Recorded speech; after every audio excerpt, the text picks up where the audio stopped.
Olá, olá, bem-vindo, bem-vinda ao Fé e Café. Hoje, sexta-feira, 20 de setembro de 2024, eu quero comentar sobre um assunto diferente. Eu gostaria de compartilhar um pouco aqui com você a respeito de um livro que eu terminei de ler segunda-feira dessa semana, anteontem. Mas só agora que eu estou conseguindo parar para compartilhar alguma coisa, algumas ideias, uma sinopse do livro, do que se trata, e um trechinho pequenino, microscópico, que eu vou ler para você aqui. Trata-se desse livro aqui, ó, O Samurai, Shusaku Endo.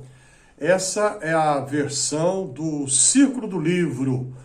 É possível que alguém que esteja me vendo aqui agora, você, talvez, lembre-se do Círculo do Livro. Todos os livros deles, né, viu, capa dura, assim.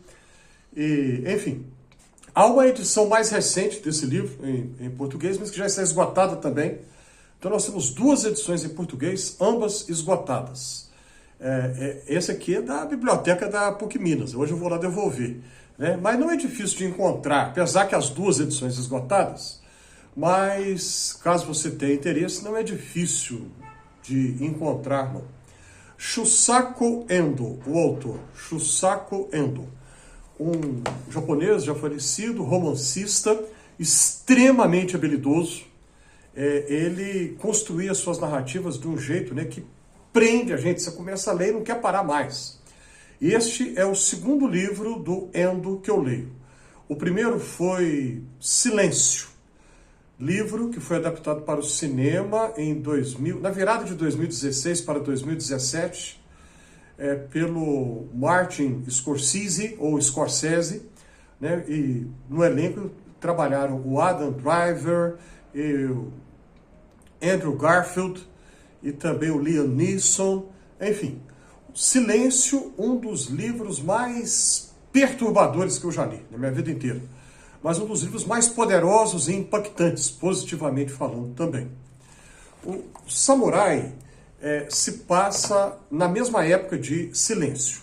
Ambos os livros retratam o Japão do século XVII e os esforços de missionários, no caso, missionários jesuítas, europeus, portugueses ou espanhóis, de levar o cristianismo àquele país. O Shusaku Endo, ele era cristão católico. E nesses livros, ele, como um japonês falando do Japão, quer dizer, ele conhece o país, conhece a cultura, a história, as tradições, e o elemento simbólico e cultural, o imaginário japonês, ele conhece muito bem como um natural da terra, um filho da terra que ele é. E ao mesmo tempo um cristão. Ele abraçou o cristianismo e ele escreve a partir de fatos dos quais não sabemos muita coisa porque há pouca documentação a respeito. Tá? As evidências históricas existem comprovadamente, tanto de Silêncio como também de Samurai. Está comprovado que ele parte de fatos concretos.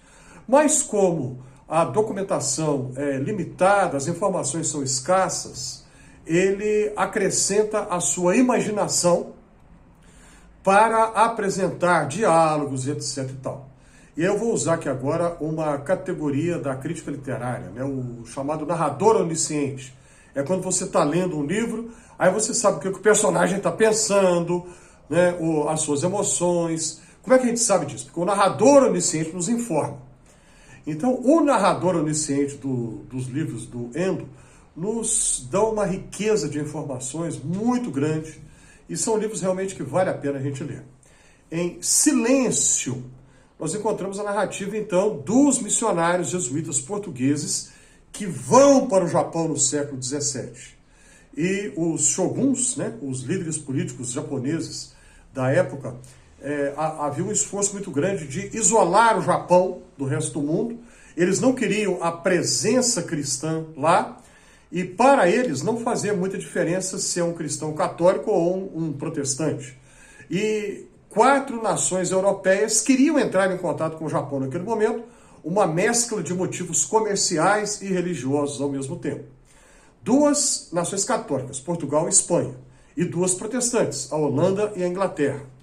E os japoneses não entendiam muito bem a diferença dos protestantes de um lado para os católicos do outro, e também nem queriam saber, isso não importava para eles. E o livro vai mostrar torturas horríveis que eram feitas contra tanto estrangeiros quanto japoneses que se convertiam ao cristianismo. Então, os missionários portugueses no Japão. Samurai inverte a história, porque vai mostrar um grupo de japoneses que vai para a Europa, na mesma época, século XVII. E o livro vai narrar, então, esse samurai, que dá título ao livro, Hasekura Rokeomon, é o nome dele. Ele e outros colegas japoneses, eles fazem uma longa viagem de meses pelo Oceano Pacífico, vão até onde é o México, e de lá vão para a Espanha, atravessam o resto do Atlântico, vão pelo Mediterrâneo para a Espanha e depois para a Itália, vão até o Vaticano e fazem um pedido para o Papa da época, para que o Papa pudesse facilitar a situação da presença missionária lá no Japão daquele momento.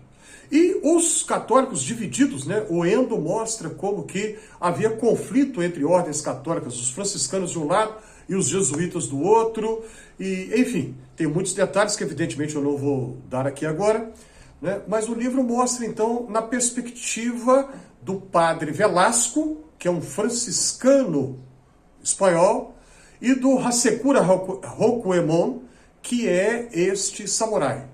E o livro não vai apresentar aquilo que no imaginário ocidental a gente associa a samurais, né? Lutas de espada fantásticas, com acrobacias e tudo, e golpes muito rápidos.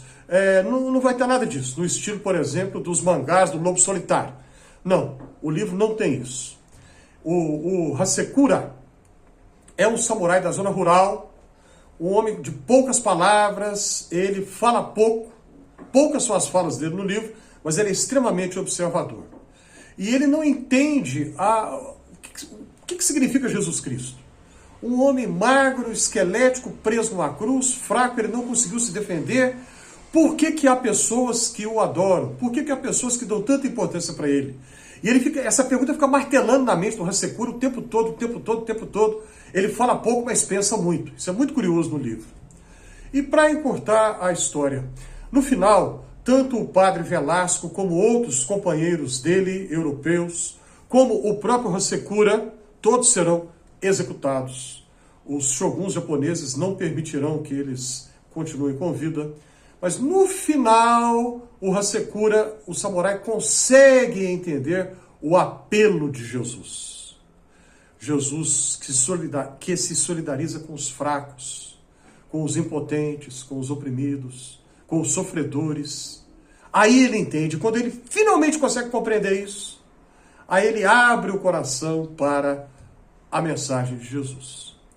E tem um momento, quando eles estão no México, que foi uma surpresa enorme para os japoneses, que eles encontraram um japonês no México que vivia junto a um povo indígena.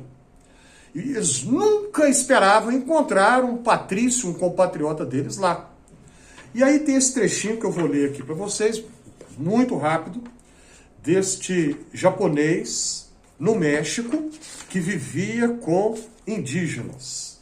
E aí eles estão conversando em japonês, claro, e esse outro japonês havia aprendido a falar o espanhol e a língua indígena do povo com quem ele vivia. E aí os japoneses, entre eles, conversando na língua materna deles, esse japonês, que tinha sido um padre, mas ele ficou decepcionado com algumas coisas que ele viu e foi morar com os indígenas, e aí ele diz assim, abre aspas, não importa o que digam os padres, eu acredito no meu próprio Jesus. Meu Jesus, não é encontrado nas catedrais que parecem palácios. Ele vive entre esses índios miseráveis. É nisso que acredito. Tão bonito isso, né? Jesus que se solidariza com os pobres, que se identifica conosco, que se faz sofredor conosco. Esse livro, Samurai, é uma grande exposição daquilo que na teologia cristã é chamado de kenosis. Jesus que abre mão do seu poder, da sua glória, abre mão da sua majestade, abre mão de tudo, de todos os seus direitos, para se solidarizar com os pequeninos, com os sofredores, com aqueles que estão numa situação de fragilidade na vida. Kenosis é a palavra grega que aparece em Filipenses capítulo 2.